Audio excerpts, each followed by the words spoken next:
So I'm still in the Dolomites today. What I did is I've headed up to Refugio Alberto, which is somewhere in the Dolomites. I don't know. I had to take a photocopy. I had to take a photo of a map on the outside of a shop so I could find it. Yeah, so it's a pretty long walk up, but I've walked up so that I can attempt to solo a route that was first done in 1887, solo by a 17-year-old schoolboy called George Winkler, and it's called Torre Winkler after his name, and it's the right-hand one. If you recognise these mountains, then it's probably because the opening sequence of Cliffhanger was shot between these two on the left. So they're quite famous.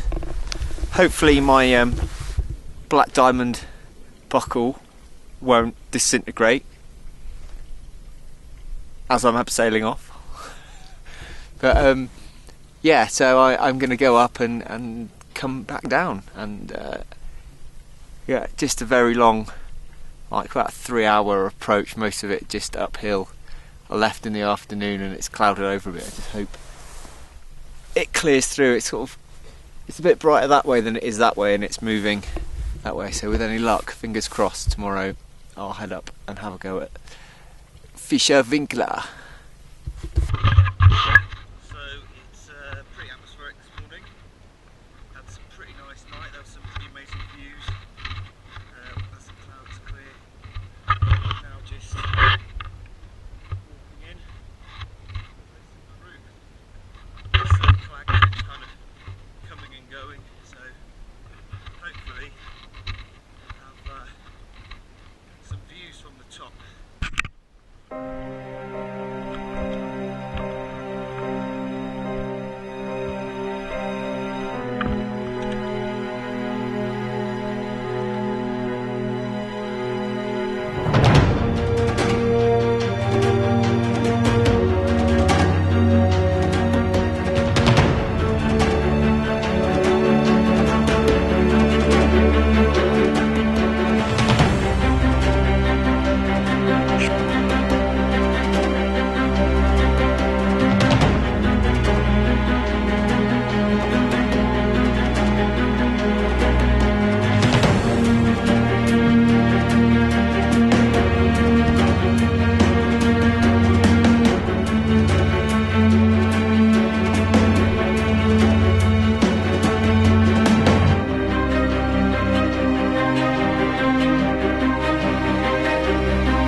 pictures. That was definitely kind of hard severe in places, a couple of steep bits to get through, but you know, I think the reward is getting up here. And I tell you what, George Winkler,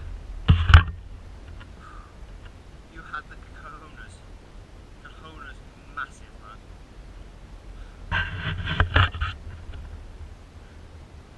Don't fall off that side, eh?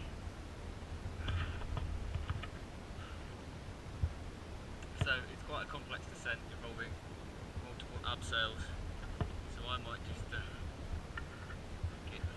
start getting the flock out of here then. There's something to abseil down here. I've got to walk round the side down here. It's going to be quite demanding. But my word, that Winkler, man.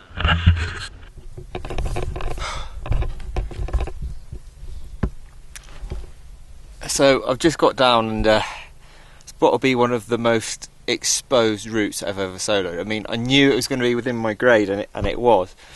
But there was this one point which probably you'll be viewing right now, which is comes over a roof and there's a little bit jangly and there's a couple of pegs, and I just had to clip my cow's tail into this peg. I knew it wasn't going to do anything, but you just look down and it looks like you're going to free fall forever. And yeah, and I think that's what I find the most remarkable thing about what George Winkler did in 1887 is keep his shit together. I'd be interested to know whether he actually aided through like a couple of the moves like that roof. But yeah, I mean, what an absolutely incredible route. And for the time that it was climbed, you know, just coming a few years after, you know, the first ascent of Nape's Needle and the birth of rock climbing, I really don't think you can appreciate how much harder than the Nape's Needle that is unless you get on it. I mean, must be about 200 metres. I did like 4 or 5 abseils down. Yeah, absolutely incredible. And would I solo it again? Probably not. That's how exposed and terrifying it was at places.